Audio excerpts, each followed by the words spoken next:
Hello, just a regular vlog this time. I wanted to talk a bit about politics and economics. Two very puzzling subjects, I think. Um, I mean, it's just... I've been wondering, because I've noticed that YouTube, for example, and other places I go, they show me a lot of right-wing apologists in my feed, because I guess they think I tend towards the right, but I don't, I think. Sometimes I do on some issues, and on others I don't. And maybe I clicked to the right a couple of times more often, and now my feed is like saturated with these people, because these dim-witted algorithms that they use on the internet kind of assume that you want more of the same, and I guess they've worked out that they do get more clicks like that from most people. But if I want something else, I have to deliberately search for it, because they don't bring it up naturally in the like the front screens of these things. It's a bit annoying, really, but there you go. I mean, we've got Brexit chaos in Britain, of course, because that was expected, I guess. Who knows what's going to happen still? It's November, the end of November 2018, so we don't know at this point in time what's going to happen. But it's pretty obvious that it's going to be bad in the short and probably the medium term. In the long term, it may be better for Britain, because after all, the EU is a bit unstable, and it's got some really good aspects to it, like its protections for human rights and things of this sort, and yet it's run by sort of unelected bureaucrats. Its democratic deficit is too obvious, basically. There's a democratic deficit throughout the world, of course, and realistically, real democracy is probably impossible, or at least close to, because you would have mob rule and it would be awful. Essentially, you do probably need some sort of elite, if you like, ruling, but with democratic feedback to keep them on track, which is kind of what we've got with representative democracy. And every now and then they stray off way too far, and they have to be given a kick in the pants to straighten them out again. And the Brexit vote and the Trump vote, I think, were examples of that. Look, if you don't do what we want, if you stop representing the people, then the people are going to allow these bozos to get into control. Make your mind up, elite. Okay, so that kind of democracy is what we've got anyway. And whether it's ideal or not, it's semi-workable.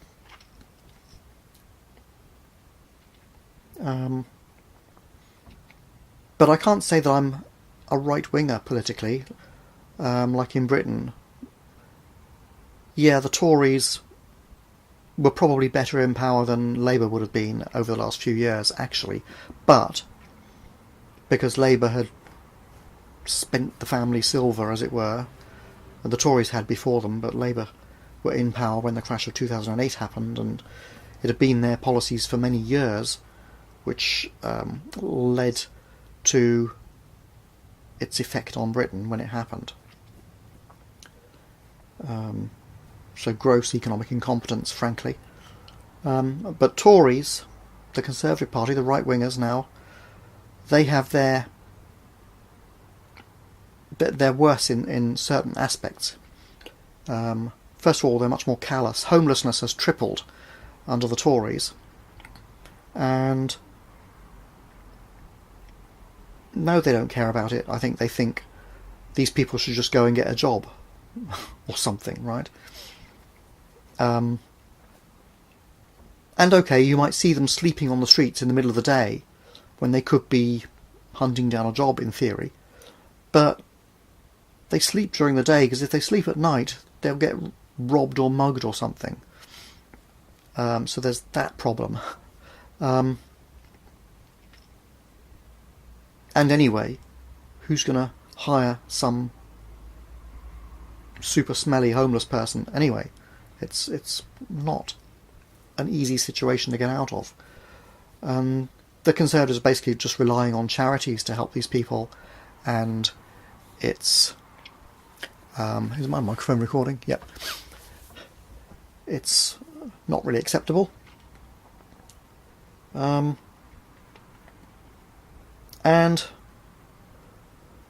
both Labour and the Tories and the right-wing apologists that I'm being presented with on YouTube and elsewhere all the time, you know the ones I mean, I don't know, Stefan Molyneux, Sticks Hexenhammer 666, people like that, who are always on the right-wing side of things.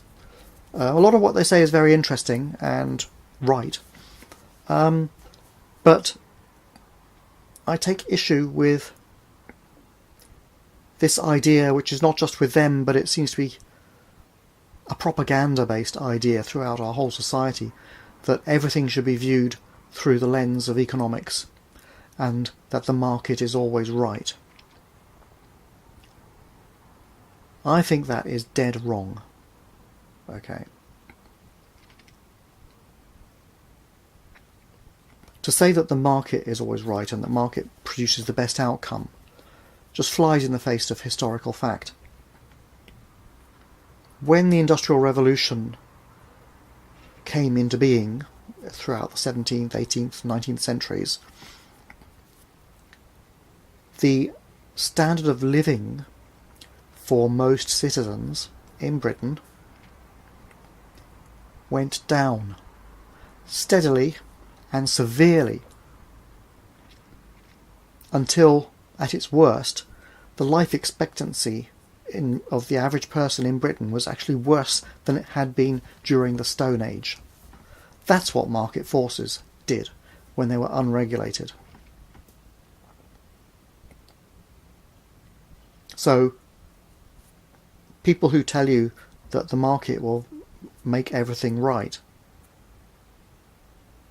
are wrong, because it didn't. It was left to its own devices pretty much during those centuries, and the result was squalor for most people. It was like the third world slums we have today, because they are being left unregulated and exploited in just the same ways. So that is why markets need to be regulated. We only got our reasonably decent standard of living for most people in the West because markets were regulated and companies were forced to provide better working conditions. Trade unions achieved this, and they forced governments to act, and so on. Between them, they kind of produced a new level playing field, because without a legislated level playing field, companies wind up in a race to the bottom. Obviously, they've got to cut their costs, so they have to cut their benefits for their employees and so on, and it just goes down and down and down gradually, everyone undercutting the next person, and you end up with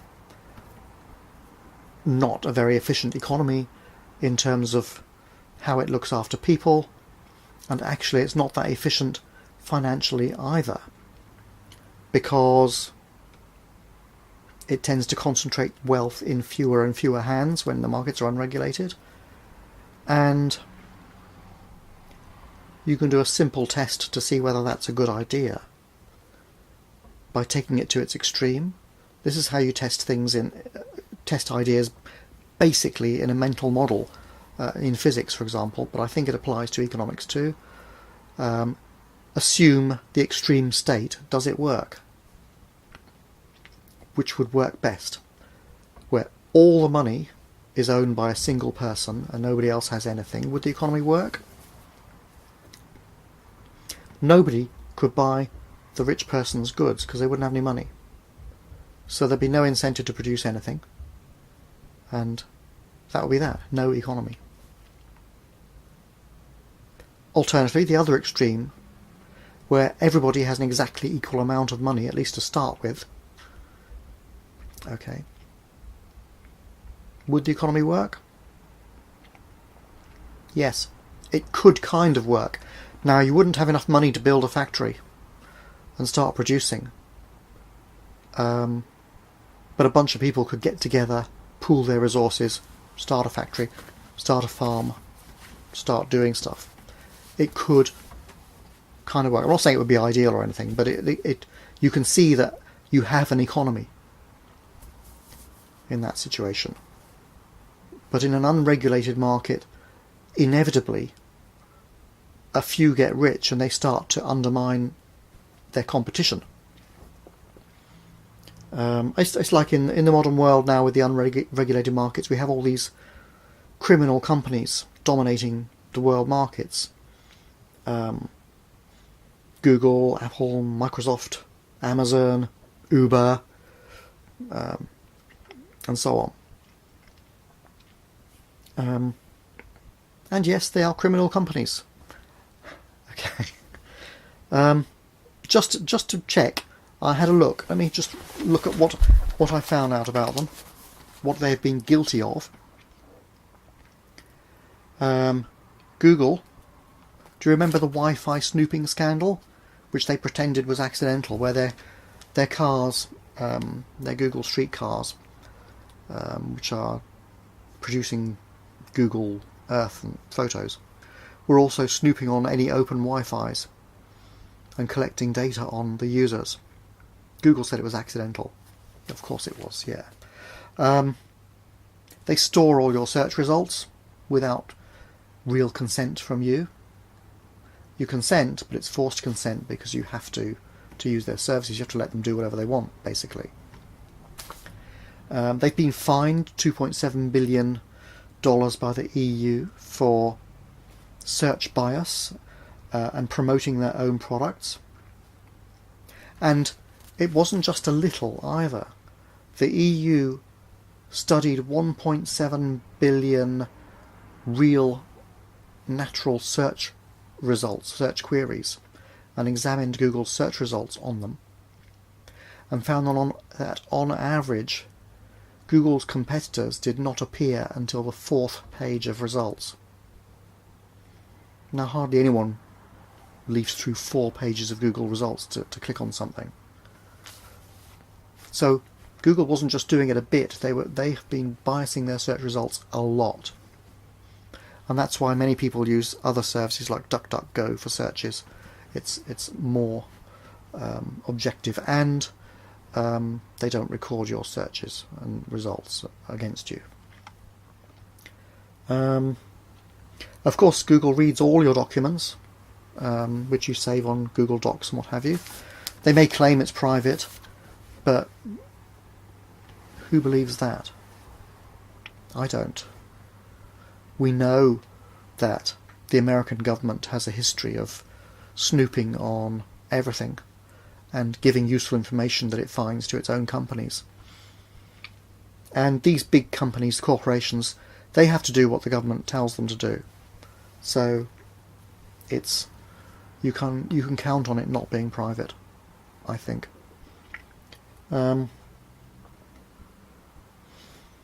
They force you to install Google apps on Android phones. What if you don't want them? This is not consent. If you want to use X, you have to have Y. It's not proper consent. Actually, the EU's GDPR rules and things like that, which they're implementing, talk about forced consent, where you have to agree to this big long license agreement in order to use the product. That's going to be against the law in the EU. You have to provide an actual choice, where a person can say no thanks and still use the product.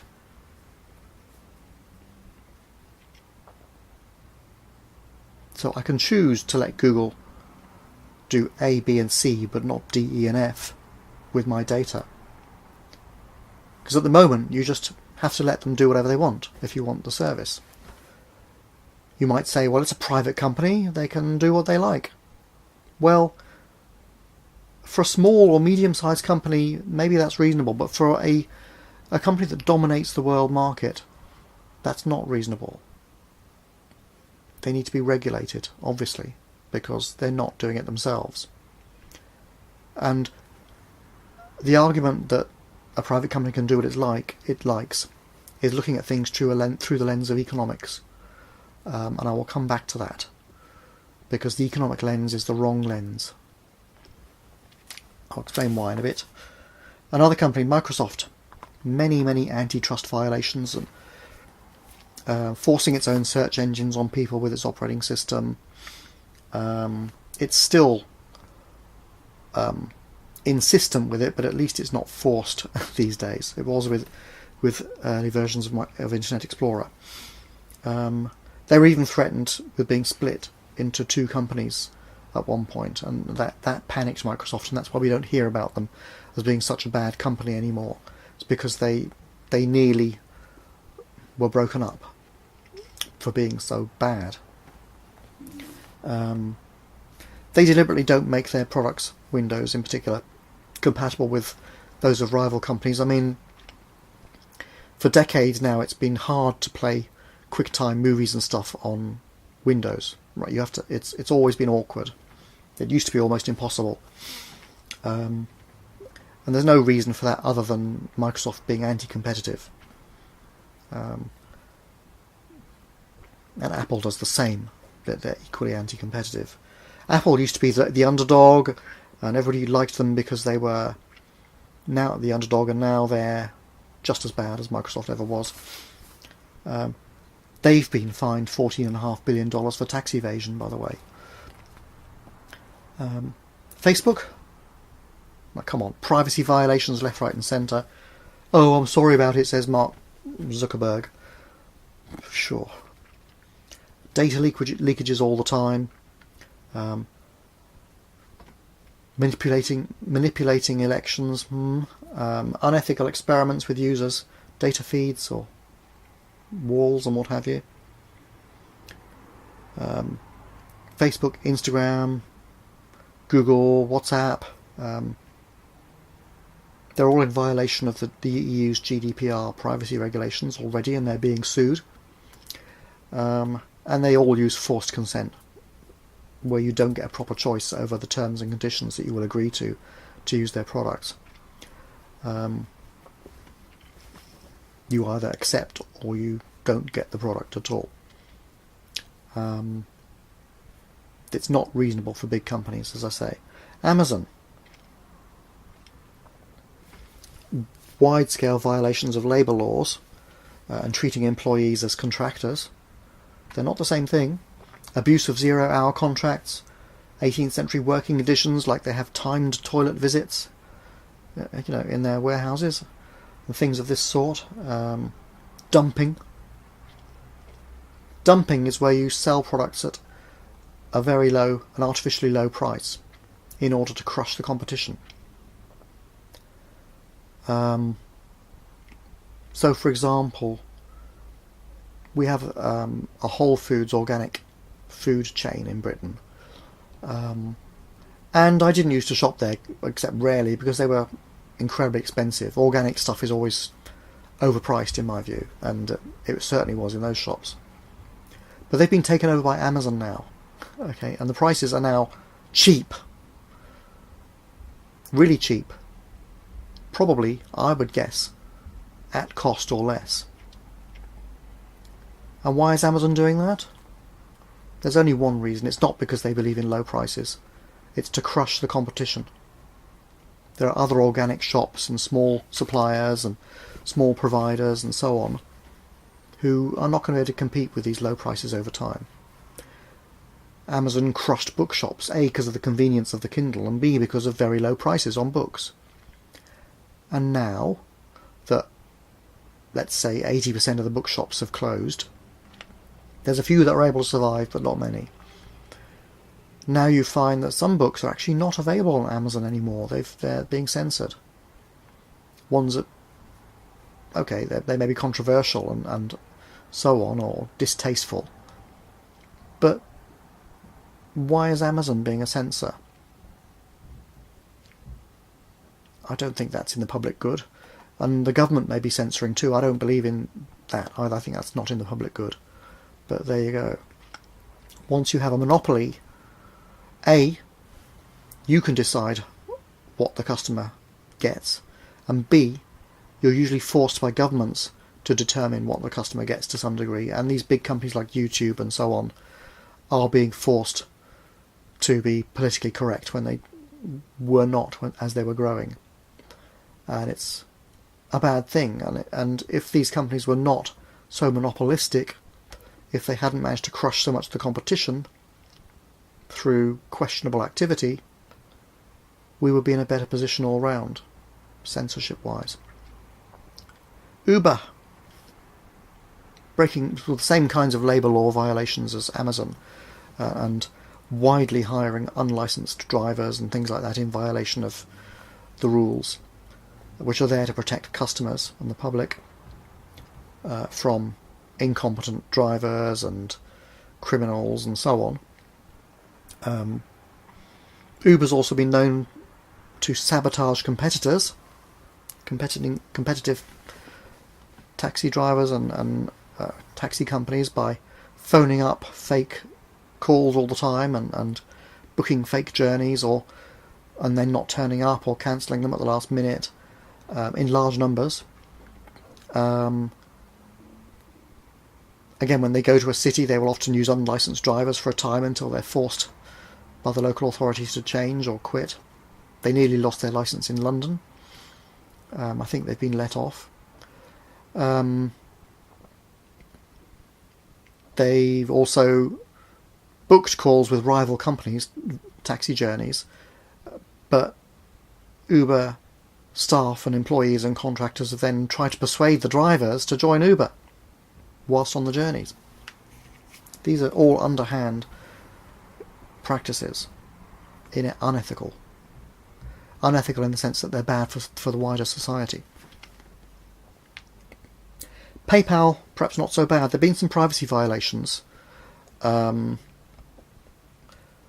there have been accidental sanctions violations, where you're not allowed to trade with this country because they're baddies or something. Okay. There's been some money laundering by PayPal customers, and they haven't caught them soon enough. I think in the case of PayPal, it's more accidental and difficult to manage rather than mendacious bad behaviour. That's my impression. And it's not just these companies. Even other big companies which are not necessarily internet companies have had a bit of a history sometimes, like HSBC, the bank, Hong Kong and Shanghai Bank. It was actually set up originally to launder the money from the opium trade in the Far East. That was its function. So, things haven't changed in some ways. And these giant companies, they all got big by doing questionable things in their early days, and they're still doing questionable things now. And largely they are being monopolistic and crushing competition unfairly. And this is bad for the economy.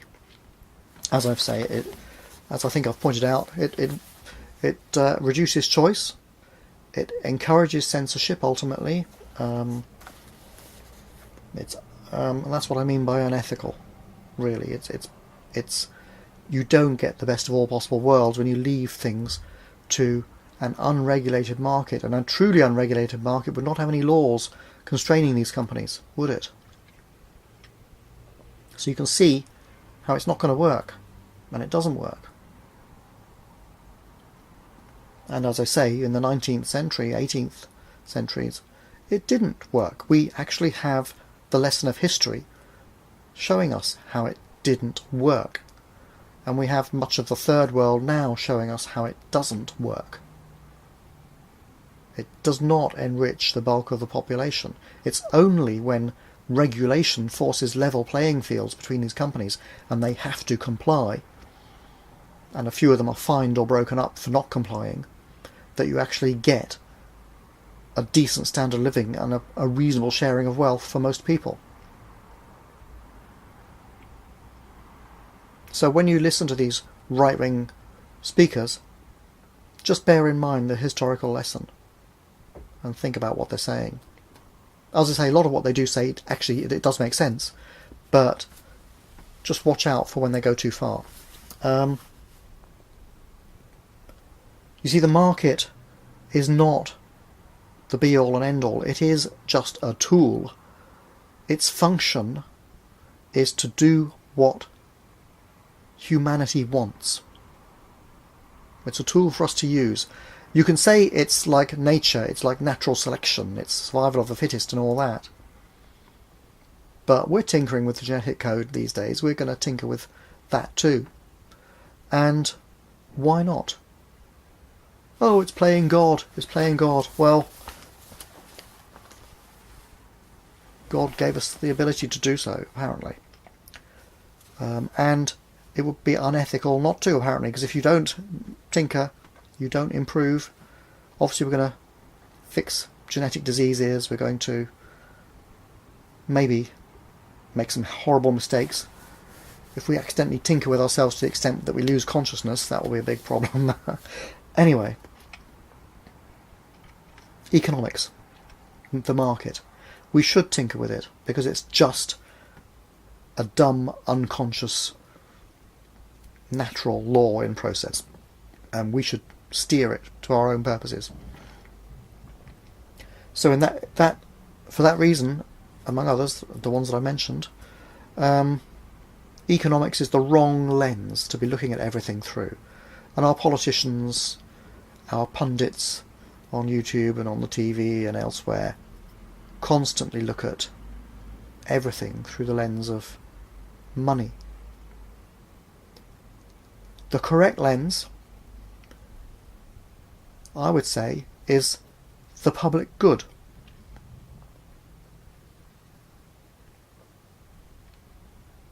What is, in other words, ethics? What is good for most people? What kind of society do we want? And will this help us achieve it? That's the lens. So when making an economic decision about regulating a market or whatever, we should not be looking at how will this help me and my wealthy friends to get richer still, or how can we just let the market run free for ideological religious reasons. It should be what actually is going to result in the best society for people to live in.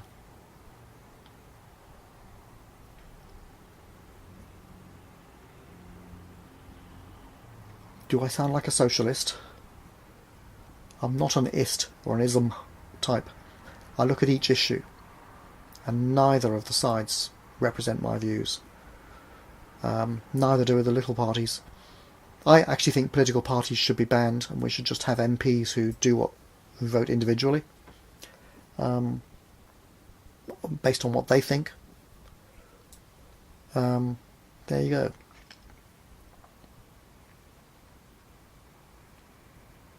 Comments? Am I right? Should the public good be the main focus when we're making decisions, political and economic decisions? Because am I right in thinking at the moment it's like the public good is taking a back seat and it's really all about making money? And short term as well, because we know in the long term unregulated markets lead to poverty for the most people. And this is why I think since deregulation began in earnest in the 80s, the average person has not been getting better off.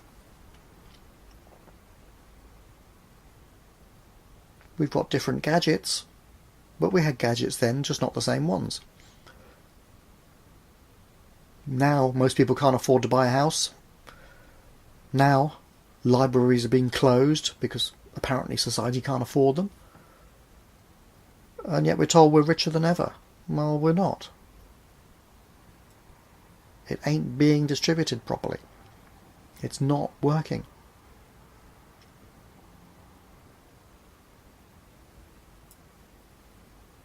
Schools are dumbing us down so that we don't criticise. Well, here's some criticism. Comments? Bye for now.